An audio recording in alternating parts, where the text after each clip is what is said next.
Ahead of the high-level conference on Palestine that opens in New York on Monday, I urge immediate steps by Israel to end its unlawful continued presence in the occupied Palestinian territory and for all parties to work for tangible progress towards a two-state solution.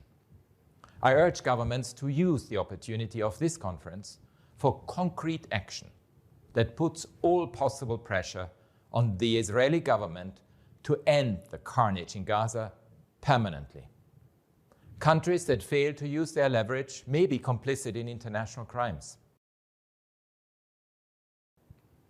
When we think it can't get worse, it gets worse. Children are starving and dying in front of our eyes. Gaza is a dystopian landscape of deadly attacks and total destruction. Chaotic militarized distribution centers run by the US and Israeli-supported Gaza Humanitarian Foundation are failing utterly to deliver humanitarian aid at the scope and scale needed. More than 1,000 people have been killed since the end of May as they tried to get food.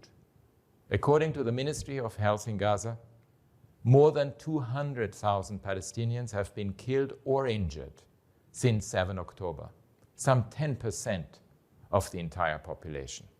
And we can never forget that more than 300 of our own colleagues have been killed by Israel's military action.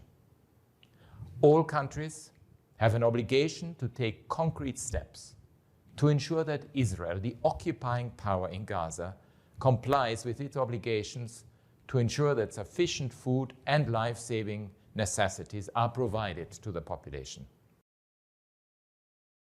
The people of the world will judge this conference on what it delivers.